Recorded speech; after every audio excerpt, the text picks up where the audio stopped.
महीना शाह मस्ताना जी दाता रहबर ने, साईं शास्त्र नाम जी दाता रहबर ने MH जी भंडारे के महीने के रूप में मनाया। साथ संगत बहुत बड़ी तादाद में आई हुई है। ਤੁਹਾਨੂੰ ਸਾਰਿਆਂ ਨੂੰ MH ਜੀ ਭੰਡਾਰੇ ਦੀਆਂ बहुत-बहुत ਵਧਾਈਆਂ। परमात्मा खुशियां नाल नवाजे, दया में रहमत नाल नवाजे, आशीर्वाद। आज का जो दौर है, आज का जो समय, इसमें क्या हो रहा है, इस पे आपको एक भजन भी सुनाएंगे, शॉर्ट में थोड़ी व्याख्या भी। तो भजन है, सारा दिन काम करे, मजे व आराम भी करे, समय इन कामों के लिए है, राम नाम लेने की जब बात करे तो कहे मेरे पास समय नहीं है। यहां जो भी बनाता सब छोड़ जाना है, भीड़ पड़ी तब भी ना काम आना है, राम नाम हर जगह करे काम, दोनों जहान साथ रहे सुबह शाम। तो ये इन चंद लाइनों में आज आदमी कर क्या रहा है, ये बताया गया है कि सारा दिन काम करे। क्या आपको लगता है सिर्फ आप ही काम करते हैं? जीव जंतु पक्षी परिंदे, हर कोई जो भी जिंदा है सृष्टि में, वो अपने पालन पोषण के लिए काम करता है। पेड़ पौधे, पक्षी, कीट पतंगे। तो फिर ये तो बराबर ही हो गया। आप भी बाल बच्चे पैदा करते हैं, शुरुआत होती है बचपन से, माँ बाप के सहारे, बहन भाई के सहारे आप बड़े होते हैं। फिर स्कूल में जाते हैं, कॉलेज में जाते हैं, नहीं भी जाते, काम धंधा करते हैं, और इस तरह से आप शादी के लायक, शादी हो गई, कहीं नहीं भी कर पाते, पर फिर भी पेट भरने के लिए आप काम करते हैं।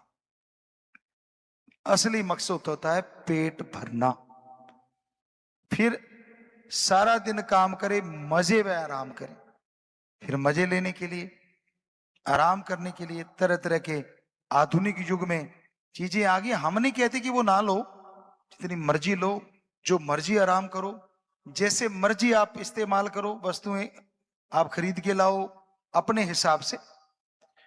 कभी ऐसा होता था हाथ का पंखा, और आज के पंखे हैं, AC हैं, और अलग अलग तरह के आ गए हैं, बड़ा कुछ आ गया है, हाईटेक हो गई है दुनिया, AI आ गई है। सो ये सब हो रहा है।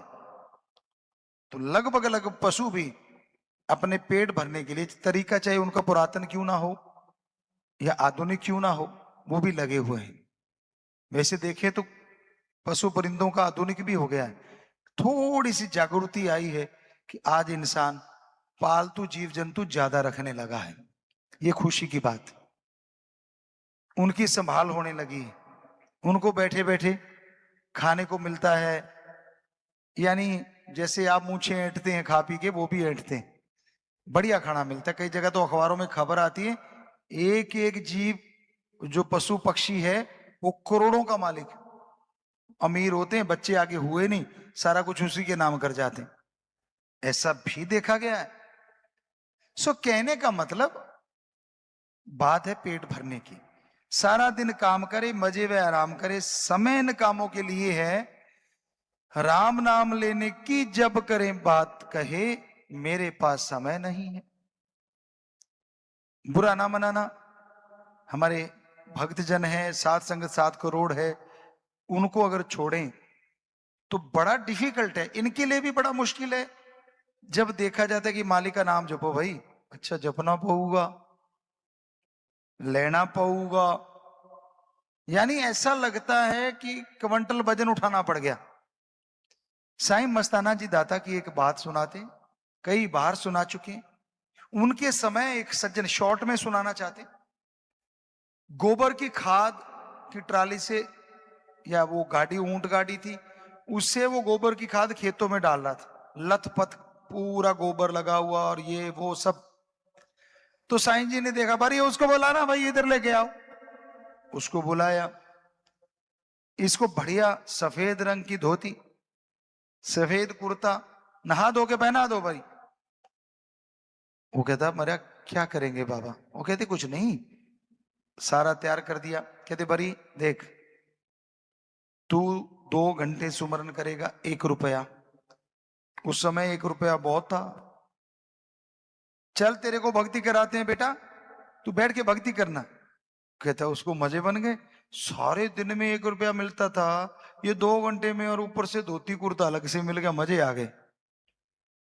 उसने पुराने कपड़े खूंटी पे टांग दिए और नए पहन के कहते पालती मार के बैठ जा बरी। बैठ गया। भक्ति करना, कहता हाँ जी। आप करते हो, आपको बताइए क्या होता है। 10 मिनट करा, खाज शुरू हो गई। 15 मिनट करा, ख्याल घूमने शुरू हो गए। 20 मिनट करा, मन हावी हो गया।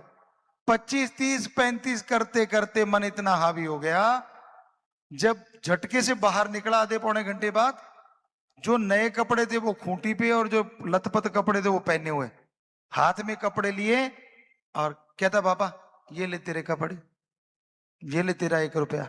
यार तो गोबर उठा लेगा, राम नाम नहीं जपा जाता।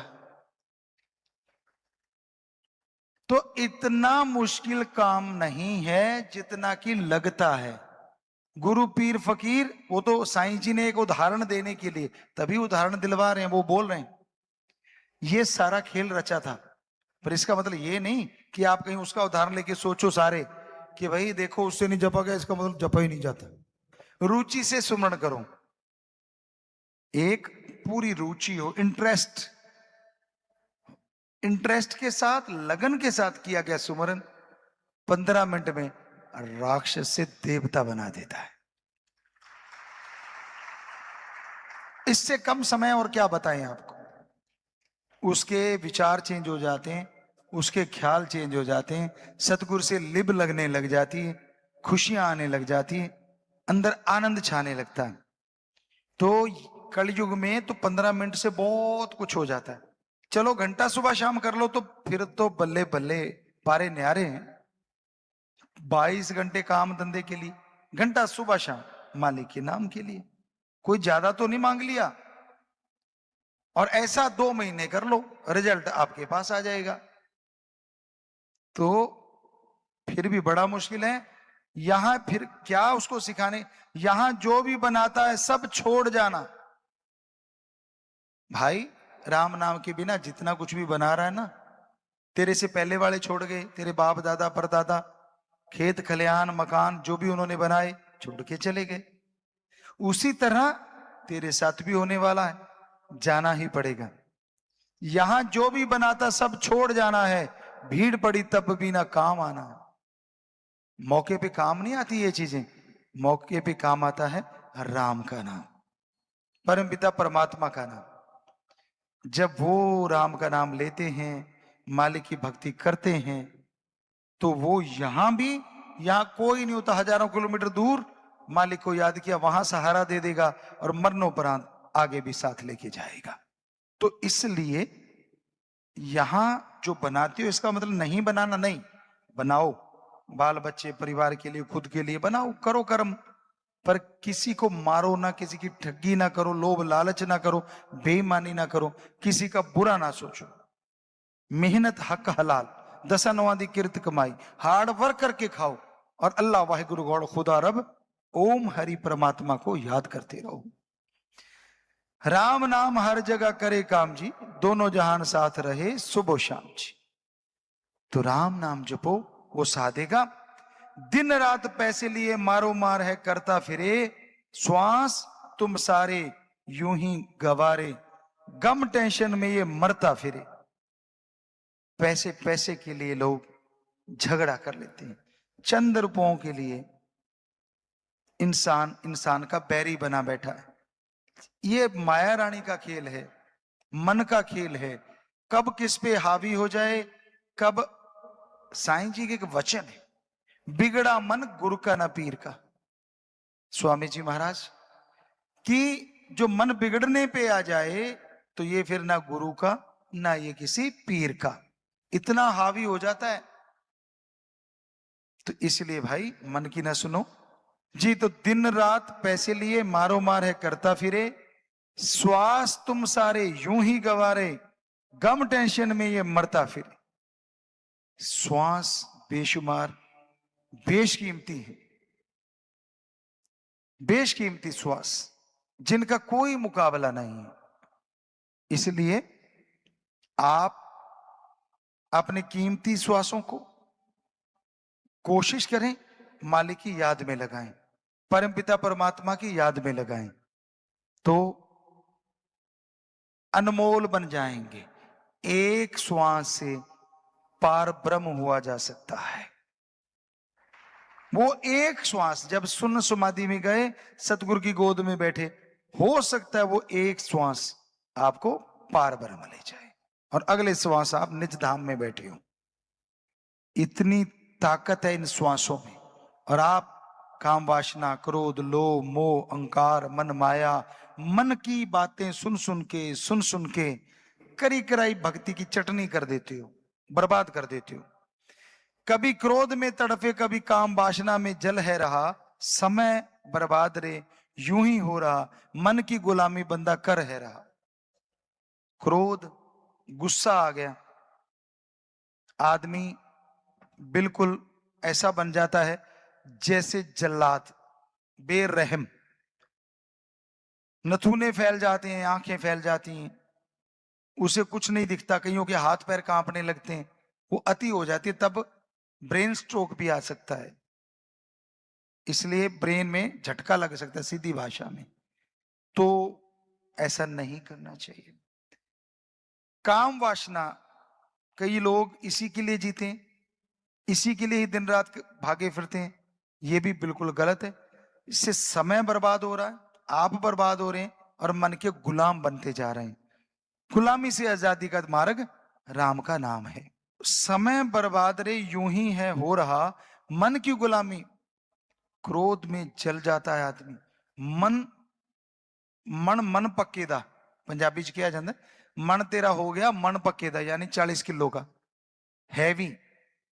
नेगेटिव थॉट्स, बुरे विचार जो देता है वो मन है, और अच्छे विचार देता है वो आत्मा रूपी जीव है। तो अच्छे विचार आप सुनते नहीं, मन के हत्थे चढ़े हुए हैं। अच्छे विचार सुनो, प्रभु के नाम का जाप करो, ताकि मालिक की खुशियां हासिल कर सको, मालिक की दया में रहमत को पा सको। पूंजी श्वासों वाली से राम नाम के खजाने भर ले, राम का है नाम रे लगे ना दाम रे, मीत कहे जाप जैसे मर्जी तू कर ले। साईं मस्ताना जी दाता ने, साईं शास्त्र नाम जी दाता ने कमाल का गुरु मंत्र दिया है। लेट के, बैठ के, काम धंधा करते, सोते, जागते, ट्रैक्टर चलाते, गाड़ी चलाते, अब जीबा से तो क्लच ब्रेक नहीं दबाने, गुरु मंत्र का जाप करते रहो, जैसे मर्जी कर लो। इन श्वासारूपी पूंजी को अनमोल बना लो। जैसे जैसे राम नाम जपते जाओगे, वैसे वैसे बेगमपुर के बादशाह बनते जाओगे। गम दुख दर्द चिंताएं दूर होंगी, जीते जी इनसे मोक्ष, मरनो उपरांत आवागमन से मोक्ष। ये पॉसिबल है, ये संभव है। तो पूंजी श्वासों वाली से राम नाम के खजाने भर ले, कि जो तेरी श्वासों की पूंजी है, लेखे तेरे श्वास की रास। महापुरुषों के वचन, हमारे जो श्वास है ना, ये गिन के दिए जाते हैं। ये थ्योरी है सूफियत रूहानियत की, समय नहीं। नशा करते हो, 1 मिनट में 16 से 18 श्वास होने चाहिए, आप 32 कर जाते हो। 100 साल टाइम था श्वास भोगने का, 50 रह जाता है। श्वास पूरे हो गए लेकिन थोड़े टाइम में। राम नाम जपते हो, प्राणायाम का अभ्यास करते रहते हो, 16 की जगह 18 की जगह 14, 15, 13 जितने भी आपने कर लिए, उतनी उम्र की सीमा भी, टाइम पीरियड भी बढ़ गया।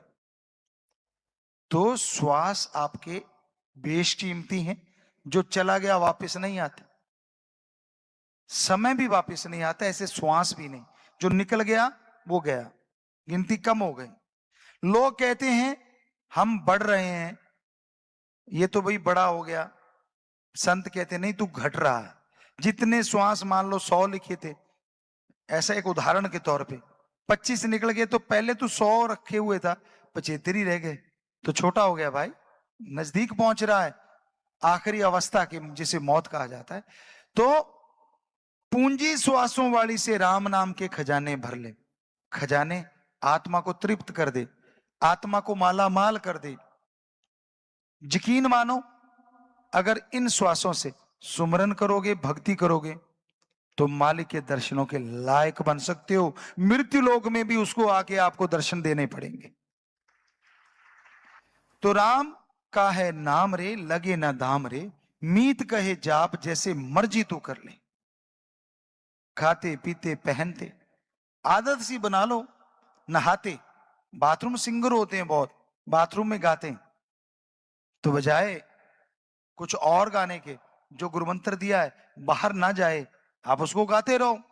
फिर भी गुरुमंत्र में मन नहीं लगता, बंद कमरा आपके घर का, थोड़ा अंधेरा हो, डिम लाइट या बिल्कुल अंधेरा, जैसा भी आप रखें, कोई सुनने वाला ना हो, तो बोल के, जैसे धन धन सतगुरु तेरा ही आसरा, धन धन सतगुरु तेरा ही आसरा। इस नारे का मतलब है कि हे ओम, हे अल्लाह, वाहिगुरु गॉड खुदा रब, तू, तेरा हम धन्य धन्य धन्य कहते हैं तेरे को, क्योंकि हम सबको तेरा ही सहारा है, तेरा ही आसरा है। सर्व धर्म साझा नारा साईं शाह मस्ताना जी दाता लेके आए। तो ये जैसे हमने स्पीड से बोला, ऐसे आप बोल बोल के गुरु मंत्र का जाप करो, जल्दी आपका ध्यान जमना शुरू हो जाएगा। अदरवाइज आप कैसे भी सुमरण करो, पर अंदर ही अंदर करो, ऊंची आवाज में नहीं, दूसरे को नहीं सुनना चाहिए। कई कहते हैं अच्छी चीज तो किसी को सुने फायदा है, पर जो करने वाला अगर उसका ही मान बढ़ाई आ गई तो क्या करोगे? अगर आपको सब कुछ ना मिला तो क्या करोगे? फायदा सत्संग में होता है। अब जब वो आप लोग सुन रहे हैं, यहां तक भी सुन रहे हो, कहीं भी हो, देश विदेश में बहुत भरी पड़ी है सकरीने। सो कहने का मतलब, कहीं भी हो आप, मालिक हर जगह है, कण कण में, जर्रे जर्रे में मौजूद। निगाह जहां तक जाती है वो रहता है। जुबान जब वो गाती है वो भी साथ में कुछ कहता है। और जो उसका नाम चाहे एक बार क्यों ना ले ले, वो खाली नहीं जाता है, वो बंदा खाली कभी नहीं रहता है, उसकी झोलियां जरूर भर जाती हैं। संसार में दो तरह की दुनिया मोस्टली मानी जाती है। एक वो जो सुप्रीम पावर अल्लाह वाहिगुरु गॉड खुदा राम को मानने वाले हैं, और एक वो जो नहीं मानते। मानने वाले क्यों मानते हैं, किस लिए मानते हैं, और न मानने वालों ने ऐसा क्या देख लिया जो वो नहीं मानते। किसी भी चीज का रिजल्ट अगर आपने लेना होता है, पहले उसके लिए प्रैक्टिकली आपको कुछ करना होगा। कर्म के बिना रिजल्ट नहीं, और ज्ञान के बिना कर्म नहीं। किसी चीज का अगर आपको नॉलेज नहीं है तो उसके लिए कर्म कैसे करोगे? नॉलेज है और कर्म नहीं करते तो प्राप्त कैसे करोगे? उदाहरण के तौर पे, बच्चे स्कूलों में पढ़े हैं या बड़े भी बैठे हैं, तो आप लोगों ने डिग्रियां हासिल करी होंगी, काफी पढ़े होंगे। क्या आप बता सकते हैं कि ये डिग्री सोए सोए हाथ में आ गई? जी नहीं। नर्सरी से जो भी क्लासें आजकल चलती हैं वहां से शुरुआत करनी पड़ी, और उसके बाद आपने जिंदगी के 20-25 साल लगाए होंगे, तब जाके डिग्रियां या मास्टरेट की डिग्री आपके हाथों में आई। फिर दौर शुरू हुआ कर्म करने का। कितने इंटरव्यू हुए होंगे, कोई पहले में ही पास हो गया, कई बार रिजेक्ट हुए होंगे, तब जाके सक्सेस हुए होंगे, और फिर कर्म करने लगे।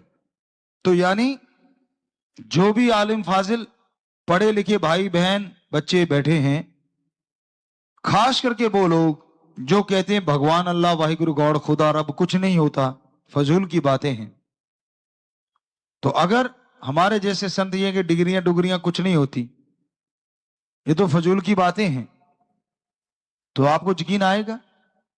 नहीं आएगा।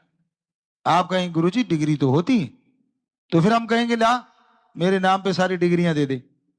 लेकिन अगर आपसे कहा जाए कि एमडी मैंने डॉक्टरी में या यानी सर्जन बनना चाहता हूं या जो भी स्पेशलिस्ट मैं डॉक्टर बनना चाहता हूं, तो क्या आप डिग्री दे देंगे? जो कहते हैं भगवान नहीं है, नहीं दे सकते ना। आप कहेंगे पहले पढ़ो जी, पहले कोर्स करो, फिर समय लगेगा, फिर डिग्रियां हाथ में आएंगी। तो ऐसे ही तो हम बोलते हैं। आप कहते थे भगवान दिखाओ कहां है, जब आप एक छोटी सी डिग्री डायरेक्ट नहीं दे सकते, आपको हम भगवान डायरेक्ट कैसे दे दें? उसके लिए भी आपको समय देना होगा। हमारे हिंदू धर्म में पाक पवित्र वेदों में लिखा है सुबह का समय 2 से 5 इसे ब्रह्म मुहूर्ता कहा गया। सिख धर्म में इसे अमृत वेला, इस्लाम धर्म में बांगे वक्त फर्ज या इबादते वक्त, और इंग्लिश फकीर the god's spare time, the god's spare Indian time early morning between 2 to 5। तो सुबह का वो समय है, उसमें जागो, भक्ति करो घंटा। शाम का समय रोटी के 2-2.5 घंटे बाद 1 घंटा जाप करो। 2 महीने कर लो। 2 महीने तो बहुत होते हैं जी। अरे घंटा सुबह शाम है भाई, 24 घंटे में से 22 घंटे तेरे। सिर्फ 2 घंटे परहेजों के साथ सुमन करके देख, भक्ति करके देख, इबादत करके देख, यकीन मान तो जरूर उस परम शक्ति का एहसास, उस ओम एक ओंकार ला इलाहा इल्लल्लाह अल्लाह जो एक है, द सुप्रीम पावर गॉड, उसको देख पाएगा, महसूस कर पाएगा, तेरे अंदर एहसास जरूर आएगा। अब जरा विचार कीजिए, आप वो एमडी की डिग्री देने के लिए 20-25 साल लेते हैं और इधर 2 ही महीने, फिर भी आप देना नहीं चाहते और बैठे बैठे कहते हो भगवान तो है ही नहीं, इसका क्या इलाज? कई सज्जन ये कहते हैं कि जी जो इतिहास है, इतिहास करता है, इतिहास में ये लिखा है, इतिहास में वो लिखा है, धर्म तो फजूल की कहानियां हैं, ये तो फालतू की बातें हैं। हम उनसे जरूर पूछेंगे जरा बताइए इतिहास लिखा किसने? आदमी ने। और वो लिखने वाला आदमी घर गृहस्थ से जुड़ा होगा, घर परिवार में रहता होगा। कहते जी बिल्कुल सही।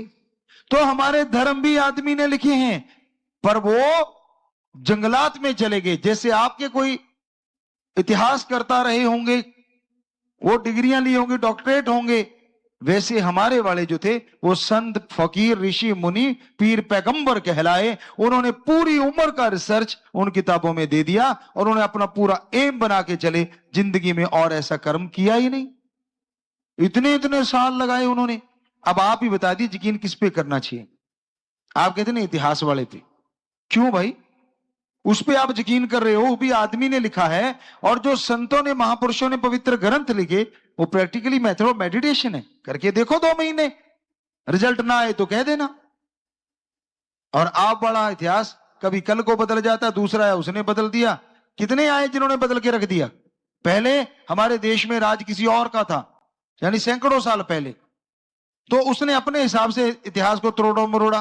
150-200 साल और किसी ने राज किया, उसने अपने हिसाब से तोड़ मरोड़ दिया। आप उसको सच माने जा रहे हो, ये कैसे सही है? हालांकि धार्मिक ग्रंथों के साथ भी ऐसा हुआ है, हम ये नहीं कहते सिर्फ इतिहास के साथ ऐसा हुआ है, लेकिन उनमें जो अनुभव संत पीर फकीरों के हैं वो ज्यों के त्यों सच्चे हैं। तो ये 2 तरह की दुनिया अपनी अपनी मस्ती में। एक बार रिसर्च किया गया, काफी देशों के साइंटिस्ट एक साथ बैठे, रिसर्च किया, पता चला उन्होंने चिप वगैरह लगाई, सेंसर लगाए, 100-200 आदमी एक साइड में, 100-200 एक साइड में रखे। एक साइड वाले मालिक को मानने वाले और एक साइड वाले मालिक को नहीं मानने वाले। तो उन्होंने जो व्यवहार में जो भी उन बच्चों के आया, उन लोगों के आया, घर गृहस्थ वालों के, वो लिखते चले गए। जो मालिक को मानने वाले थे उनके अंदर शांति ज्यादा थी, वो झगड़ा करते नहीं थे, करते तो बड़ा जल्दी सुलझ जाता था। और उधर तो बात बात पे झगड़ा और सुसाइड तक बात पहुंच जाती थी। और राम नाम वाले सहारा राम नाम का लेके अच्छे कर्म बहुत करते थे और वो सारा दिन स्वार्थ में डूबे रहते थे। तो उनकी जो तरंगे मनोदशा उन्होंने देखी कि जो मालिक का नाम लेने वाले वो बहुत ऊंचे हैं, यानी इंसानियत में ऊंचे हैं, जज्बात के धनी हैं, जुबान के पक्के हैं, आत्मबल से परिपूर्ण हैं, और दूसरे सारे इस मामलों में बिल्कुल शून्य हैं। तो उन्होंने फिर सर्च किया ये कैसे होता है। तो उन्होंने देखा अदृश्य किरणें उनमें से निकलती हैं, कहां जाती हैं पीछा करना चाहा, नहीं पता चला, ब्रह्मांड में कहीं लुप्त हो जाती हैं। और फिर उनको उन तरंगों को अलग रंगों में अलग तरीके की तरंगों से वापिस आते देखा और वो वापिस उनके दिमाग में घुस गई और देखा दिमाग की रिपेयर होनी शुरू हो गई, डीएनए की रिपेयर होनी शुरू हो गई। वो दंग रह गए और फिर उन्होंने कहा कि कोई तो ताकत है जो ये किरणें भेज रही है और इनके माइंड को पावरफुल कर रही है। जितने भी राम नाम के यहां आशिक बैठे हैं, मालिक को मानने वाले, हमें लगता है ये सारा उनको बताने की जरूरत नहीं कौन सी ताकत भेज रही है और कैसे हो रहा है। आप तो करते हैं, आपको महसूस होता है, ये हकीकत है, ऐसा ही होता है। और ये अभ्यास की बात है, अभ्यास की चीज है। तो आप किसी चीज को झुठला नहीं सकते और 100% सही तब कहेंगे जब प्रैक्टिकली उसे कर पाएंगे। प्रैक्टिकली मेथड ऑफ मेडिटेशन, जैसे आपको पहले भी बताया कि आमतौर पे लोग कहते हैं कि दिमाग ही पावर हाउस है। हम कहते नहीं, दिमाग का भी कोई पावर हाउस है, वो है डीएनए। अब दिमाग को कितना शुद्ध कर लो, कितना बढ़िया बना लो, कितना ही साफ कर लो, वो शरीर की उतनी रिपेयर नहीं करता। डीएनए में अगर रिपेयर हो जाए पूरी बॉडी एक पल में रिपेयर हो सकती है, ये बड़े बड़े साइंटिस्ट मानते हैं। और ये धर्म कहता है, हमारे पाक पवित्र वेद कहते हैं। पूरी दुनिया को उन्होंने संदेश दिए, पूरी दुनिया को बताया कि भाई कैसे आप सुखी और शांत में जीवन व्यतीत कर सकते हैं। तो गुरुकुल में सिखाया जाता था अपने आप की रिपेयर करना, अपने आप को पढ़ना, कि आपका शरीर आपका डॉक्टर बन जाए। ये हमने 100% अनुभव किया है। आप अपने 6 सेंस को जगा लें थोड़ा सुमरण के द्वारा, भक्ति के द्वारा। यकीन मानिए आपका शरीर ज्यादा खा रहे हो तो भी टोकेगा, गलत खा रहे हो तो भी टोकेगा, गलत एक्सरसाइज हो रही है तो भी टोकेगा, गलत कोई कर्म करने जा रहे हो तो टोकेगा ही टोकेगा। वो आत्मा है, विल पावर है। वो सिखाया जाता था वहां, उसकी बाकायदा ट्रेनिंग दी जाती थी कि अपने शरीर की कैसे सुननी है। थोड़ा योगा करवाया, एक्सरसाइज करवाई, फिर मेडिटेशन ध्यान में बिठाना सिखाते थे। और ध्यान में जाके सबसे पहले होता था अपने शरीर का ध्यान। योगा में चक्र होते हैं नीचे से लेके यहां तक, और ध्यान में सीधा यहां जाया जाता है। तो कि फुल बॉडी में आपको महसूस हो मेरी बॉडी में क्या कमी आ रही है, कहां कमजोरी आ रही है, क्या परेशानी हो रही है, तो आपको महसूस होगा। फिर उसको रिपेयर कैसे करना है, कौन सी जड़ी बूटियां, कौन से, यानी पूरा एक डॉक्टर टाइप। वहां पे जंगलात में जड़ी बूटियां होती थी, वहां से ही सिखाया जाता था। सबसे पहले था कि बंदर को फॉलो करो। बंदर जो जा रहा है, कोई बंदर के चोट लग गई, वो जाता है पत्तियां बीनता है, वो पत्तियां लाके खुद ही, आपने देखा होगा चिंपैंजी हो गए, ये बंदर की प्रजातियां एक तरह से, तो वो क्या करते हैं पत्थर से पत्तियों को कूटते हैं। जो मान लीजिए कई हेजलनट है या कई तरह के नट्स होते हैं, वो भी तोड़ के खा लेते हैं, उसमें से निकाल, यहां तक छोड़ो नारियल को फोड़ के वो खाते हैं, वो उसको फोड़ के। तो है ना कमाल, इतना सख्त नारियल, लेकिन वो क्या करते हैं, उनको पता है इतनी अकल है, पत्थर पे रख के पथरीली जगह पे और ऊपर से बड़ा पत्थर मारते हैं। 1 बार नहीं, 2 बार नहीं, 15-20 बार में तोड़ ही लेते हैं। पानी पी लेते कच्चे का, पक्के का वो खा जाते हैं। तो वो क्या करते हैं, ऐसे ही पत्तियों को कूटा और जाके उसको या तो खिला दिया या लगा दिया। तो वहां से गुरुकुल में सिखाया जाता है ये पत्तियां फलां पेड़ की है, इसके जख्म था, ये काम आई, तो उससे बना स्नेह लेप, जिसकी चर्चा हमने पीछे की थी कि वो लगा देते थे, सुबह तक जख्मी भर जाते थे। आज वाले तो डॉक्टर कहें गुरुजी सारे ये जो आपके वेद हैं सब झूठ का सौदा है। नहीं नहीं, ऐसा नहीं है। आपके दिमाग वहां तक पहुंचा नहीं, इसलिए झूठ का सौदा है। आपकी लिमिटेशन है, उनकी कोई लिमिटेशन नहीं थी। जबरदस्त दिमाग था उन संत पीर पैगंबरों का, जिन्होंने हमारे गुरुकुल को चलाया। कहां तक पहुंचे हुए थे वो? हड्डी टूट गई, शाम को दवाई दी, सुबह जुड़ गई। आप मानोगे नहीं, आप तो 15 दिन प्लास्टर में पैर जब तक अटका नहीं रहेगा तब तक मानते नहीं। और ये हकीकत है, ये सच्चाई है। हम डॉक्टर साहबानों को ये नहीं कहते कि आप गलत कर रहे हैं, आप सही कर रहे हैं 100%, लेकिन आप वहां तक पहुंचे नहीं तो आपको वो चीजें कहानियां लगेंगी, किससे लगेंगी। उसके तक पहुंचने के लिए मेडिटेशन करनी पड़ेगी, ध्यान एकाग्र करना पड़ेगा। फिर किसी ने एक फिल्म का एक सीन दिखाया था हमें कि ये टाइम मशीन है जी, कोई बंदा जब चाहे पीछे चला जाता है, जब चाहे आगे चला जाता है, फ्यूचर में, पास्ट में, और वो प्रेजेंट हर जगह रहता है। ऐसा है, वो फिल्म में कहानी सी लगी, लेकिन मेडिटेशन के द्वारा ये असलियत में हो सकता है, हकीकत में हो सकता है। आप महसूस कर सकते हैं, उन चीजों को सामने देख सकते हैं। इसको भी शायद आप किस्सा कहानी बताएंगे। तो अगर आपको लगता है किस्सा कहानी हमारा चैलेंज है, हम आपको मेथड बताते हैं, आप सामने आपके ऊपर 2 आदमी लगा देते हैं, क्योंकि यकीन हमें भी आप पे नहीं, अगर आपको हमारे पे नहीं।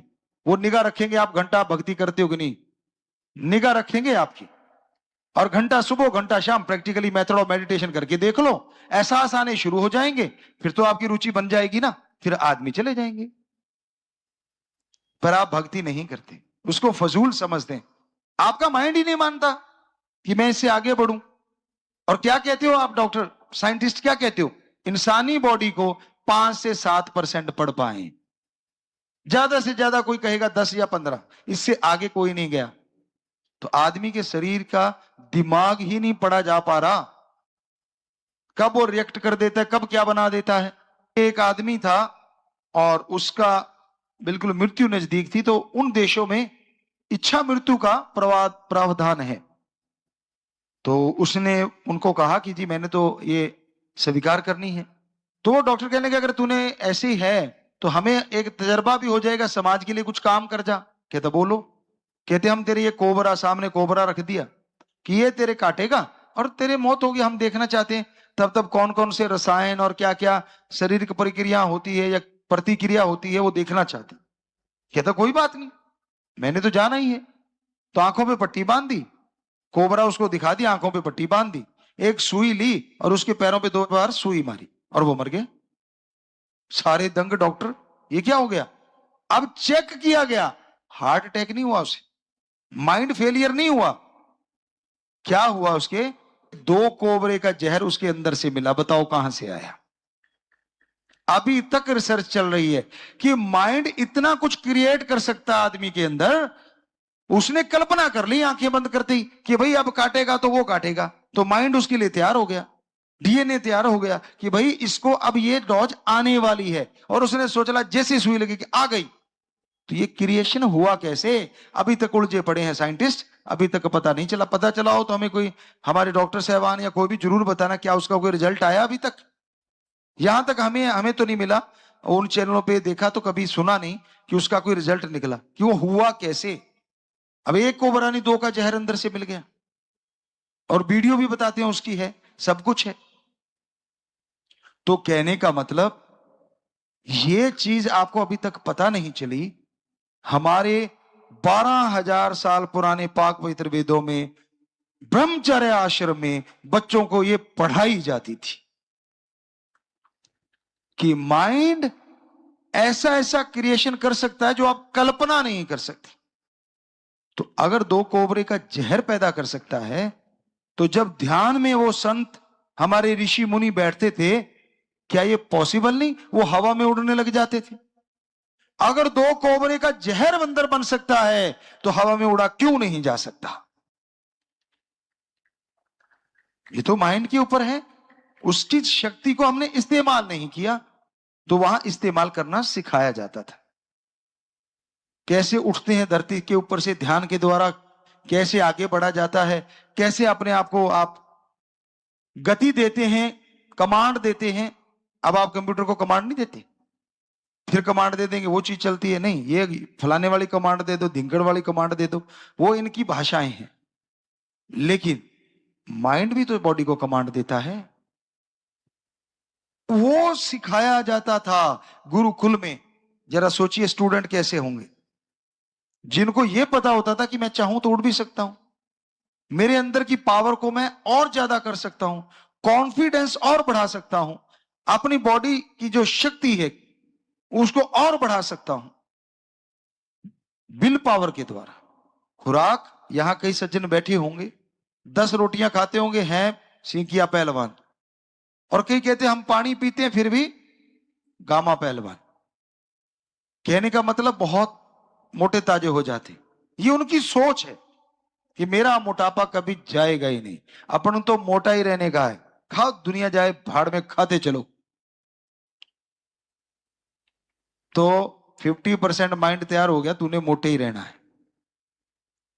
फिर डीएनए में चले गए, वो रस ही नहीं देता कि इसको पतला होना है, कहते ना कमांड आ गई है, आप इसको ऐसे रखो, तो माइंड कहता ठीक है।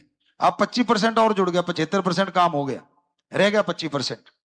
तड़या खा, फलां खा, लिटरम खा, पटरम खा, पता नहीं क्या क्या खा, और हिलना नहीं। फोन लिया इधर, ओहो कमर दर्द हो गई, इतने में हो गया काम। ओहो मैं इस बाजू पे पड़ा, डॉक्टर साहब मेरे यहां कुछ हो गया, कंधा हिल गया। ये कंधा है कि तिनका है, जरा सा दाब आने से फिस गया। होता होगा बहुतों के साथ, कंधे के, खास करके हमारे नए पीढ़ी के साथ, कि ओहो बाजू बहुत देर रखी रखी उस, बस पूछो मत। तो कहने का मतलब अब इस शरीर को हिलाओगी ही नहीं, बेचारे मसल तो फिर वैसे ही। आज बच्चे करते क्या है, तो आप शारीरिक कर्म भी करो, माइंड से काम लो। तो उस समय में ये दोनों का तालमेल रखा जाता था। शिक्षक जो होते थे, जिन्हें ऋषि मुनि या गुरु संत कहते थे, गुरुकुल को चलाने वाले, वो बैलेंस देखते थे समय समय के अकॉर्डिंग। 7 दिन में एक दिन इंटरटेनमेंट का रखना, वो काफी देर तक चलता रहा इंडिया में, हमारे भारत में तो, कि शनिवार के दिन उसे बोला करते थे राजस्थान में बाल सभा, यहां तक हमें याद आता है, हाँ बाल सभा। और उस बाल सभा में क्या होता था, बच्चे गाते थे या चुटकुले सुनाते थे, और टीचर भी एंजॉय करते थे, बच्चे भी। आज तो सभा तो गई उड़, बाल बाल रह गया। बाल को बेचारे को, बच्चा कहीं भी बरत लो, पढ़ नहीं रहे तू। और जब खुद को काम है, बाप दफ्तर में, मां दफ्तर में, बच्चा स्कूल में आया, वो दोनों थके हुए आ रहे हैं, दिमाग पे बोझ है। हम नहीं कहते कि काम ना करो, करना चाहिए, कर्म तो जरूरी है, पर बच्चे के लिए भी तो टाइम देना जरूरी है। या फिर पैदा तब करते जब पूरे पैरों पे खड़े हो जाते, और पहले पैदा कर लिया तो क्या आपका फर्ज नहीं है उसके प्रति? क्या माँ बाप ने आपको नहीं दिया टाइम? नहीं दिया होगा तो गलत बात है उनकी भी, और अगर दिया है तो आप क्यों नहीं दे रहे भाई? तो वो समय देना होगा ताकि बच्चे को देखा जा सके। अब टीचर मास्टरों को तो अपना वो, बुरा ना मानना भाई, कोई मास्टर टीचर लेक्चरर सुन रहे हो, सारे एक जैसे नहीं होते, बहुत ज्यादा तो अच्छे हैं, पर कुछ एक ऐसे भी होते हैं, वो कुछ एक ज्यादा है या कम है वो तो आप जानो। वो ऐसे भी होते हैं कि वहां से लेक्चर का रट्टा लगा के आते हैं, और क्लास में पहुंचते कि पार कर दो रट्टा जो लगा के आया हूं, कहीं मिस ना हो जाए। सारा पढ़ाया, निकले बाहर, तू जाने तेरा काम जाने, मैंने दिया कर, अब तू भर। तो ये भी होता है। और गुरुकुल में क्या होता था, प्रैक्टिकली स्टडी होती थी, उनको पढ़ाया इस तरह से पढ़ाते थे नेचर के साथ, बच्चा चलता चलता याद कर लेता था। एक छोटी सी बात आज हम भी आपको बताना चाहते हैं, उसी वेदा काल से आई हुई, बहुत पुरातन बात है, पर धीरे धीरे उसको अपनाया गया, और फिर आके उन्हीं चीजों को इंग्लिश महीनों पे भी लगा दिया गया कि ऐसे आप गिनो, जो महीना ऊपर आएगा वो 31 का, और जो नीचे आएगा वो कम वाला है। देख लो, जनवरी, फरवरी, मार्च, अप्रैल, मई, जून, जुलाई, अगस्त, दोनों 31 के, जुलाई और अगस्त। तो फिर इस कहने का मतलब यहां नीचे वाली जगह पे आएंगे वो 31 के नहीं, और जो ऊपर आ रहे हैं वो 31 के हैं। तो ये किसको नहीं याद रहेगा? आप जितने सुन रहे हो सारों को याद आ जाएगा। जब भी देखो महीना अच्छा कौन सा है, फट आ जाएगा ना, हो गया ना तरीका। कितना प्रैक्टिकल है। ऐसे पढ़ाते थे, ऐसे इस तरह से पढ़ाते थे। सो कहने का मतलब ये ब्रह्मचर्य आश्रम में बच्चों को जब पढ़ाया जाता था तो इस तरह से प्रैक्टिकली स्टडी करवाई जाती थी, उनके दिलो दिमाग में बैठ जाती थी, अच्छे से बैठती थी, वो कभी भूलते ही नहीं थे। आज उस तरह की पढ़ाई बहुत मुश्किल है। सो कहने का मतलब हमारा कि ब्रह्मचर्य में फिर यह सिखाया जाता था कि मान लो आपके गैस अंदर और आपको ढकार लेना जरूरी है, तो कैसे ले सकते हो? बहुत कम होंगे आप में से कि जो ढकार ले पाए, जबकि लिया जा सकता है। बोलते बोलते आपको ढकार लेके दिखा दिया और ये हमने अपने अंदर की गैस बाहर कर दी। तो ये भी सिखाया जाता था। ये तो एक उदाहरण है। कहने का हमारा मतलब ये हमने आवाज नहीं निकाली, रियल में ढकार मारा है। अब माइक के द्वारा तो आपको वैसी आवाज का पता चल गया होगा। तो क्या गजब थी हमारी स्टडी, क्या कमाल थी स्टडी। पूरा वर्ल्ड क्यों नहीं प्रभावित होगा जब ऐसी प्रैक्टिकल स्टडी करवाई जाती थी। तो ऐसे ही बॉडी में यहां कहीं पेन है तो उसको कैसे ठीक करना है, यहां कहीं पेन है कैसे, पूरे बॉडी का दर्द कैसे ठीक कर सकते हो आप, मसल का, हड्डियों का, प्रैक्टिकली सिखाया जाता था, तो फट ठीक हो जाते थे। सो कहने का वहीं पे आ जाते हैं कि वो ब्रह्मचार्य आश्रम में बहुत कुछ था। हम तो आपको कई दिनों से लगे हुए हैं, अभी यही नहीं निपटने में आ रहा।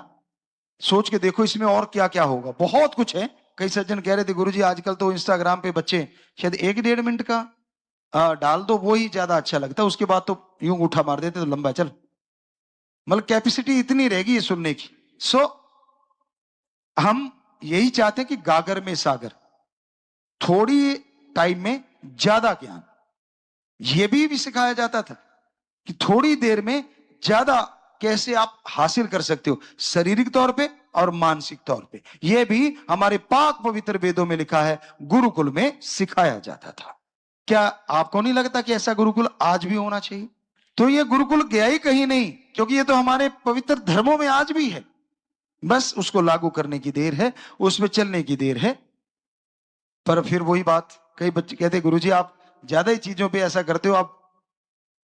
अब किसी ने हमें बताया मुंबई में इरोज शायद कंपनी के कोई थे, हम नाम नहीं बताएंगे आपको, तो उन्होंने बताया गुरुजी डीएनए पे रिसर्च भी हो गया था, काफी हद तक एक आदमी नजदीक पहुंच गया था, पर उसको इतना पैसा दे दिया गया या फिर इतनी धमकी आ गई कि अगर तू ये करेगा, बाहर निकालेगा रिसर्च तो देख ले, क्योंकि फिर तो सारी फैक्ट्रियां बंद, सारी दवाइयां बंद, और फिर डॉक्टर सिर्फ डीएनए वाली चलेंगे शायद। सोचो कितनों की डिग्रियां खतरे में पड़ गई, कितनों का गड़बड़ हो गया था काम।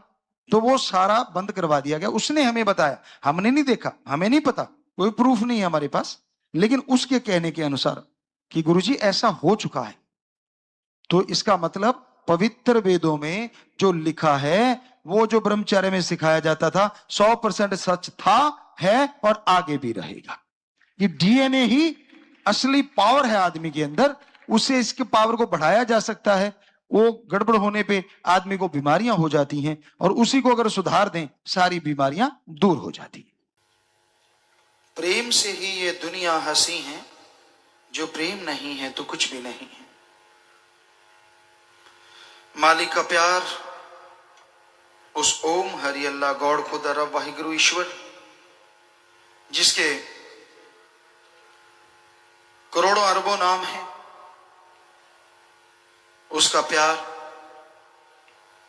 उसकी मोहब्बत एक गुनाहगार को भी इतनी ऊंची दौलत बख्शती है कि वो बेगमपुर का बादशाह बन जाता है। मालिक के प्यार में यह शक्ति समाई है कि जो मालिक से प्यार करता है वो उसकी तमाम रहमतों को लूटा करता है। उसके गम चिंता परेशानियां खत्म होती हैं, जीते जी मोक्ष और मरणोपरांत भी मोक्ष। यही हमारे धर्मों का सार है।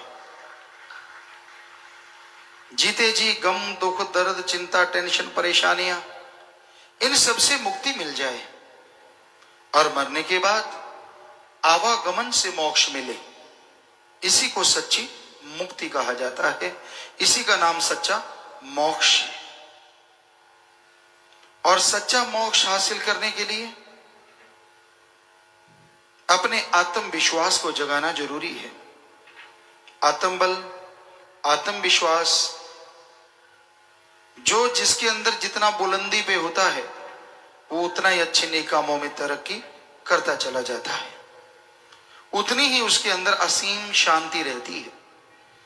तो अपने आत्मबल को जगाने के लिए सत्संग सुन के अमल करना जरूरी है। पर यह घोर कलयुग है, भयानक कलयुग। यह काम वासना, क्रोध, लोभ, मोह, अहंकार, मन, माया, काल की इन ताकतों ने बुरी तरह से इंसान को अपनी गिरफ्त में ले रखा है, अपने जाल में फंसा रखा है। कामी कीड़े इस संसार में बहुत हैं, जिनका उठना, बैठना, जागना, सोना, सोचना, बोलना, कहना, सुनना सब काम वासना के तहत चलता है। जिधर भी निगाह जाती है काम वासना, जिधर भी बात चलती है काम वासना, गंदगी के कीड़े बन जाते हैं। उनको संतों की कोई बात अच्छी नहीं लगती, मन उनका हावी हो जाता है, मन उन्हें होश नहीं लेने देता। फिर है क्रोध, गुस्सा, बर्दाश्त शक्ति की कमी, और दूसरे शब्दों में आत्मिक कमजोरी। ये सब गुस्से के कारण हैं। तो लोग जरा सी बात कहने से गुस्सा आ जाते हैं। गुस्सैल, ऐसा लगता है कि पेट्रोल तो डाला ही नहीं, आग के तो पहले लपटें उठ रही हैं। बुरा हशर है इस समाज में। फिर है मोह ममता। ये माँ बेटे की, बाप बेटे की, परिवारों की, बहन भाई की या दोस्ती मित्रता की, इसमें लोग उलझे हुए हैं, पगलाए हुए हैं। इंसान गलत कर रहा है पर उसे नहीं रोकते। ये तो मेरा जानकार है, ये तो मेरा दोस्त, ये तो मेरा मित्र, ये तो मेरा रिश्तेदार, ये मेरा, वो मेरा बेटा, मेरी बेटी, फला, इत्यादि इत्यादि। तो किसी को गलत करता देख के उसका साथ देना, ये मोह ममता में अंधे होना है। लोग बहुत अंधे हुए पड़े हैं। फिर है लोभ लालच। लोभ है सर्व पाप का बाप। लोभ लालच यहां आ गया, वहां बाकी के पाप अपने आप जुड़ते चले जाते हैं। लोभ लालच के लिए लोग अपने तन को बेच देते हैं 10-10, 20-20 रुपए के लिए। ये लोभ लालच है, नाम मजबूरी का देते हैं। तो लोभ लालच में भाई भाई को खत्म कर देता है, बेटा बाप को, और बाप बेटे को। बहुत जगहों पे ऐसे किस्से हकीकत में दिखने में मिलते हैं। फिर है अहंकार। बहुत तरह का अहंकार है। किसी को राज पहुंच का, कि मेरी पहुंच बहुत ऊपर तक है। किसी को अपनी ताकत का, कि मेरे में बड़ी शक्ति है। किसी को खूबसूरती का, कि मैं बड़ा सुंदर हूं।